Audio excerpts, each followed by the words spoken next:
Supreme court is the supreme. আর সেখানে আমরা বোঝাবার চেষ্টা করেছি, আদালতকে বলার চেষ্টা করেছি, সাবমিশন দিয়েছি, বলেছি যে মাননীয় আদালত, এই supreme court is the guardian of the constitution. প্রাথমিক অবস্থায় বদিউল আলম মজুমদারের পক্ষ থেকে একটি পিটিশন প্লেস করা হয়েছে। পরবর্তীতে জামাতের পক্ষ থেকে একটি পিটিশন প্লেস করা হয়েছে। তারপরে দুইজন ইন্টারভেনারের পক্ষ থেকে একটি পিটিশন প্লেস করা হয়েছে। আমাদের পিটিশনটা ছিল 2 নম্বরে এবং সেই পিটিশনটি আমরা শুরু করেছি বিগত 3 দিন পর্যন্ত। আমরা আমাদের পিটিশন দাখিল করেছি বাংলাদেশ ন্যাশনালিস্ট পার্টির পক্ষ থেকে। মির্জা ফখরুল ইসলাম হলো এটার পিটিশনার। আমরা প্রাথমিক অবস্থায় বলেছি যে এই যে 13 অ্যামেন্ডমেন্ট যে প্রধান বিচারপতি বাতিল করেছেন, তার কর্মকাণ্ডের কারণে দেশের মধ্যে এই যে হানাহানি, কাটাকাটি, মারামারি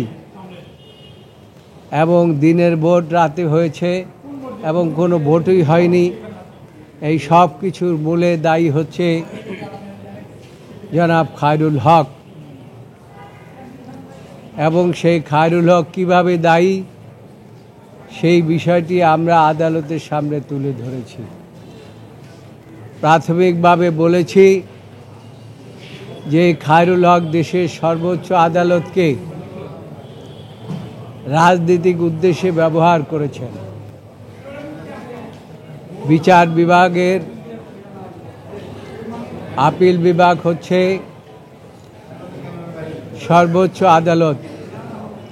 আমাদের সংবিধানে বলা আছে সুপ্রিম কোর্ট এর 2টি বিভাগ, একটি হচ্ছে আপিল বিভাগ আর একটা হচ্ছে হাইকোর্ট বিভাগ। Supreme court is the supreme. আর সেখানে আমরা বোঝাবার চেষ্টা করেছি, আদালতকে বলার চেষ্টা করেছি, সাবমিশন দিয়েছি, বলেছি যে মাননীয় আদালত, এই supreme court is the guardian of the constitution. এই গার্ডিয়ানের ক্ষমতা অন্য কোথাও ভেস্ট করা যায় না। গার্ডিয়ানের ক্ষমতা গার্ডিয়ান নিজেরাই এক্সারসাইজ করেন এবং এই সুপ্রিম কোর্ট কোনো অবস্থাতেই তাদের ক্ষমতা রাজনৈতিক উদ্দেশ্যে প্রণোদিত হয়ে ব্যবহার করতে পারে না। কিন্তু বাংলাদেশের সাবেক প্রধান বিচারপতি খায়রুল হক দেশের সর্বোচ্চ আদালতকে ব্যবহার করেছেন রাজনৈতিক উদ্দেশ্য প্রণোদিতভাবে। ওদের স্বপ্ন পূরণে পাশে থাকতে পেরে আমরা গর্বিত।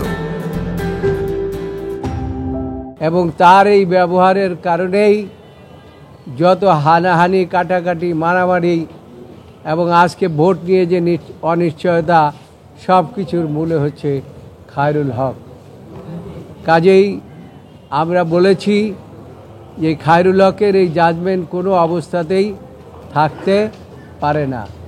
যদি এই খায়রুল হকের জাজমেন্ট থাকে তাহলে বিচার বিভাগের যে স্বাধীনতা, এই স্বাধীনতাও থাকে না। সেই জন্য আদালত প্রাথমিকভাবে আমাদের রিভিউ পিটিশন শুনানি করে 3টি গ্রাউন্ডে লিভ দিয়েছেন। এবং একটি হচ্ছে যে শর্ট অর্ডার যেভাবে পাস করেছে সেটা যেভাবে আইনগতভাবে পাস করা দরকার সেইভাবে পাস করেননি। এবং পরবর্তীতে এই গ্রাউন্ডের মধ্যে আছে যে without vehicle no car can run. Vehicle বলতে এখানে আমরা যেটা বুঝতে পেরেছি সেটা হচ্ছে পার্লামেন্ট এবং জনগণ। আর তৃতীয় হচ্ছে পার্লামেন্ট ছাড়া কোনো অবস্থাতেই একটি রাষ্ট্র চলতে পারে কি না। কাজেই 3টা গ্রাউন্ড আদালত আমাদের আর্গুমেন্ট শোনার পরে দিয়েছিলেন এবং আজকে আমরা যদিও সমাপ্ত করি নাই আমাদের আর্গুমেন্ট, আমরা বলেছি মাননীয় আদালত আমাদের গ্রাউন্ডগুলো আমরা সাবস্টান্সিয়েট করব। কিন্তু ইন দি মিন টাইম আপনারা জানেন যে নেপালের একজন প্রধান বিচারপতি এখানে এসেছেন, তাকে ফেলিসিটেশন দেওয়া হয়েছে এবং তারই পরিপ্রেক্ষিতে আমাদের 2জন আইনজীবীকে আদালত প্লেস করতে বলেছে এই 13 অ্যামেন্ডমেন্টের মামলা। সেখানে আমার ডান পাশে আছে রুহুল কুদ্দুস কাজল এবং আর একজন ব্যারিস্টার এহসান সিদ্দিকী। 2জনে তাদের কিছু অংশ বক্তব্য পেশ করেছেন।